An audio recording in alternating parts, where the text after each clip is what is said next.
Both the YouTube and Facebook Live. I'm going to go ahead and check in and make sure this is working over here. All right. And it is. Cool. Thank you everybody for joining us on Letters and Books and Letters Never Meant to Be Read Facebook page. Again, I'm Mark DeCrapeau, lettersandbooks.com, senior editor. And tonight I'm going to be showcasing a wonderful book, Stop That Wedding by Melissa Klein. Scylla Webb from Mask of the Red Pen did the cover. I'm really happy. I hope Melissa's happy too. I don't think she has a copy yet, but a box is on its way with 11 just for you, Melissa. And I unboxed this the other day, and I was like, I should go live and unbox this thing like I sometimes do, like I did last year with Quintessential Reality by me and A.M. Hounshell. I am just really pleased with the quality of this book and the cover design. It's a really eye-catching cover. Some people don't like faces on the cover. Some people don't like fake people. I understand. It's a romantic comedy by Melissa Klein, who is one of our newest clients, our newest members of the family at lettersandbooks.com and Rusty Wheels Media. And I want to thank her for taking a hold of this opportunity to come on board with us. And I look forward to working with her in the future. She's got another manuscript on the way. Just a really prolific romance author, Melissa Klein. And I'm going to go ahead and read the back cover copy. And I think I'll read chapter 1 if you don't mind. So, Diana Curtis works hard to grow her businesses and look after her scatterbrained mama in a charming southern mansion. So, when Miss Jackie returns from vacation engaged to an English duke, Diana will do whatever it takes to stop the impulsive marriage. She'll even join forces with the Duke's handsome but secretive nephew. Bum, bum, bum. Tracking his uncle, the card-counting Viscount Andrew Montgomery leaves Monte Carlo for the Mississippi heat with a mission and a secret. Stop the Duke from making an embarrassing blunder and prevent anyone from learning just how few zeros are in the family's bank account. While attempting to stop the wedding, Diana and Andrew find their growing connection impossible to ignore. Can Diana risk loving a man with no known occupation when she needs to settle down with Mr. Stability? Will Andrew follow family expectations by marrying a wealthy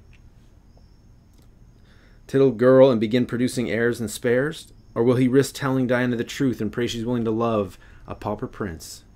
With old family secrets exposed, Diana and Andrew must decide if their love is strong enough to withstand divided loyalties, crazy relatives, and unexpected truths. I was pleasantly surprised by this book. I don't write romance. We do publish Letters Never Meant to Be Read, and a lot of our readers obviously read romance. We have a huge audience. Not all of our letters are about lost love and romantic endeavors and stuff like that. But as I read this manuscript, I laughed out loud several times. It reminded me of some of the classic romantic comedies that I grew up reading and watching, and it's just an altogether a really good read, and I'm really happy with the way the paperback came out. The hardcover is going to be up soon, going to be coming out soon, thanks to Mask of the Red Pen, and also the audiobook is going to be in production soon. So I'm really happy with this. I hope Melissa is happy as well. I'm sure we'll hear from her. But I'm gonna for the letters Never Meant to Be Read, the other announcement. I've been getting messages. When's the letters book coming out? When's Letters Volume 3 coming out? And it's in the editing phase, okay, and it's taking a little bit longer because we got so many wonderful submissions. And as all of you know who got contracts from my lovely assistant, you all know that this does take a little bit of time. And not, if you watched one of my videos on YouTube previously with me and A.M. Hounshell, not every letter is written. Some of you are great. Some of you are excellent. And not every letter, some letters need a little bit of polishing. I do not change the spirit of the letter. That's not my game. But I do correct grammar. I pull up my professor's pen and I correct your grammar. I correct spelling issues. I clarify some meanings. So that takes time, unfortunately. It does take time. We wanted to put out 2 by the end of this year, but it just didn't work out that well. So it's always been my dream to put out 2 letters volumes a year. This is only the 3rd. So 2016 was the first, Letters Never Meant to Be Read. Then volume 2 came out at the end of last year. Volume 3 is going to come out towards the end of this year, but earlier than usual. Not in that time between Thanksgiving and Christmas, wondering if we're going to get it out. So it's not there. Okay, we're going to get it out in October for sure. But we already have enough letters for volume 4, and I encourage anyone to keep sending letters. We're going to host another contest when volume 3 is out. We'll be hosting another contest for volume 4. I hope Melissa Klein writes a letter too. Hint, hint. I'll have her on this show. Let me just check a little bit with the comments and see if anybody's on and see if anybody's liking it and anybody's awake still. I know I tend to do them a little bit later than some people like, as far as getting on and stuff like that. Joining us on Facebook Live, Mark DiCarpo here. So there's obviously a little bit of a lag. Also, I really appreciate the patience with people still liking these videos and stuff as we work through some of the kinks of using XSplit Broadcaster. A couple weeks ago I said, hey, I want to go live on Facebook and YouTube at the same time. Okay. I've been known to do videos, and I just recognize that live is kind of more fun. I want to also have guests, so as we work out some of these kinks, and I painted the wall white to help with the color balance, and I still got some lighting to deal with, but I appreciate all your patience, and I appreciate the likes and the comments and the shares. I'm going to go ahead and read chapter 1 of Melissa Klein, Stop That Wedding. There's a link there. There's a link there in the description on both YouTube Live and Facebook Live right now, and you can go check it out on lettersandbooks.com. I'll have Melissa on the show in the next couple weeks, and we're gonna go pretty hard with her marketing campaign starting at the middle of this month, as we release another one of her books towards Christmas time, and we march on towards the holidays, a wonderful time for any publisher. So without further ado, I'm going to read chapter 1 of Stop That Wedding, just so you can get kind of a taste of the feel and stuff. I hope I don't do it a disservice. I am not going to be the voiceover actor for the audiobook version. Okay, I'm trying to find someone who can do both Mississippi Southern accent, a little bit of a drawl, and a passable English accent for this book, and you'll see why. I'm not going to attempt to do any of that here, okay? You're not going to be able to laugh at me for that. This is just, I'm just going to read it so you get a taste of Melissa Klein, Stop That Wedding. I encourage any of you to send your manuscripts in. Some of you have, and just please be patient with us. This is very much production time, and so into the fall, we typically have the books that we're going to put out, final manuscript, edited, and all that stuff already. And now we're focusing on production and marketing here at Rusty Wheels Media and lettersandbooks.com. So I think I'm going to stop twirling in my chair, because I noticed I had a stationary chair before, and now I see myself twirling in the chair. But I can't promise I'm not going to do it while I read chapter 1 of Stop That Wedding by Melissa Klein. Diana Curtis stood behind the barricade at Jackson Evers International Airport, waiting to collect her mother from a vacation touring England's gardens. "Have you seen my mother?" Mrs. Fraser, president of Greenville's Garden Club, waved and smiled. "No time to talk now, dear." The woman kicked it into high gear, sprinting past others also arriving at the Mississippi airport. "Dang, I didn't know the old gal could walk that fast." While others bore signs or flowers to welcome their travelers home, Diana carried a roll of antacids in one hand and a cell phone in another. What was taking so long? All the passengers had cleared customs in Atlanta. She pressed a hand to her stomach. Her mother's last transmission before boarding her flight from London had sent her stomach churning and her anxiety pinging. "I have a surprise for you." Coming from a typical mom, that message might mean a tin of shortbread biscuits or a Big Ben-shaped teapot. From Jackie Bouvier, Dansfield, Curtis. It can mean any number of things. None of them good for Diana's ulcer or her bank account. Several more familiar ladies made their way past, all ignoring her query as they scurried off to baggage claim. What is Mama dragging home this time? Her phone vibrated in her palm. Turning her attention from the arrival's door, she prayed for another message from her mother. Instead, she found a text from her head buyer. No textiles in latest shipment, only girls' accessories and toiletries. Diana popped an antacid.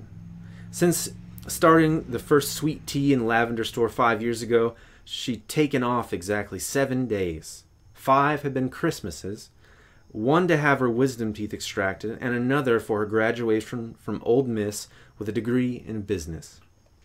Diana likened her string of boutique gift stores dotting the South to pearls worn by a sorority girl. Breathtakingly beautiful, classic, and expensive. Her brainchild also required constant nurturing and attention.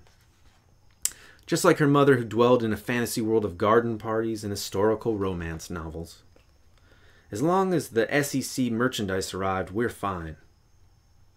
While Black Friday came for most retailers at Thanksgiving, hers arrived during the weeks leading up to the college football season. She glanced up, worried she'd missed her mother. Jackie had the attention span of a drunk squirrel and was, therefore, prone to wander if something caught her fancy. Diana tossed the roll of antacids back in her purse and fished out the bottle of prescription anxiety medicine.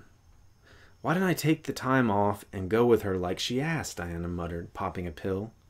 Clearly, that would have been the less panic attack-inducing solution. Yet another lady from home walked past the roped-off area. Mrs. Beecham, a moment, please. The woman paused, sighed, and then doubled back. Thank God for pastors' wives. Please tell me my mother didn't miss her flight. The woman in her late 60s arranged her features into a smile. She stopped off to freshen up. She'll be along in a while. Diana let out a breath. Thank heavens. I can't tell you how relieved I am to hear that. My imagination has cooked up all kinds of trouble my mother could get into. You're a good daughter to Jackie, Mrs. Beecham patted Diana's cheek before rejoining the line headed to baggage claim. When several more work-related texts had her phone singing, Diana joined the travelers at the oval-shaped carousels.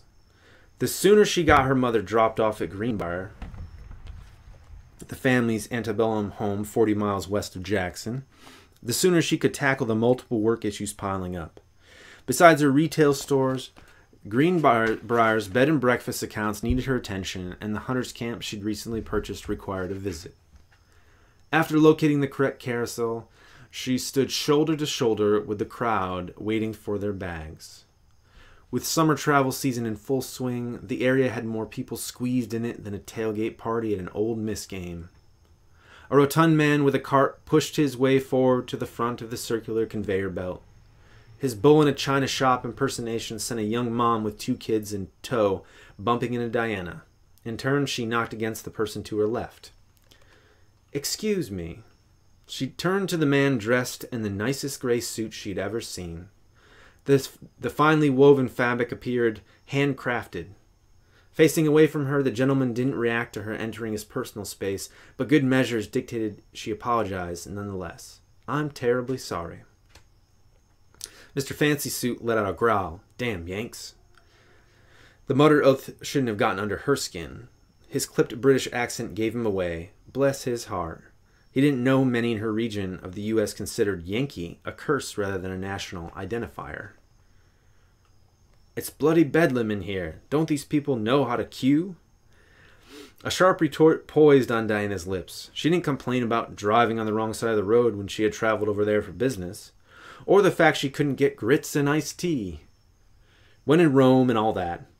The sight of her mother's suitcase saved Mr. Suit from the cutting down he so richly deserved. She wormed her way toward the revolving black belt. Timing her snatch and grab, she captured the handle and pulled, only to be carried along when she failed to lift a heavy case off the carousel. People scrambled to get out of her way as she rounded the curve, all the while trotting backwards on her red-soled heels. This is how I die. She could imagine the Greenville Post headlines. Former debutante killed in suitcase mishap. Closed casket required. Here, let me help you. In a fluid motion, Mr. Suit wrapped an arm around Diana's waist and tugged her mom's bag free from the belt.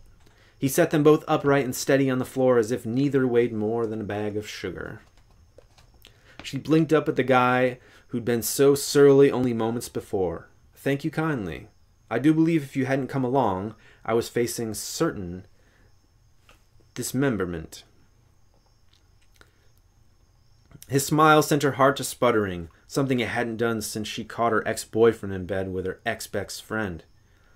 Contrary to popular humor, Brits had good teeth, especially the gentleman in his early 20s standing before her. Full lips perfectly accentuated his pearly whites.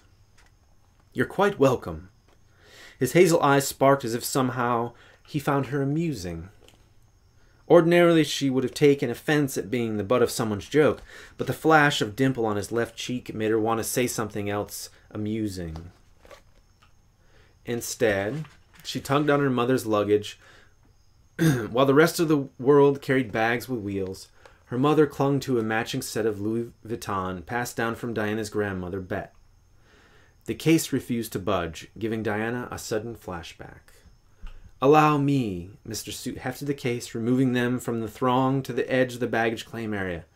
My God, woman, what did you do? Steal the crown jewels? Diana smoothed the blonde strands that had come loose from the knot in her nape. It's my mother's bag, and it's entirely possible. At the very least, Jackie had purchased replicas of famous jewels to add to her collection of all things British. She caught Mr. Suit's gaze and winked. If she has your crown and scepter, I'll see to it you get it back.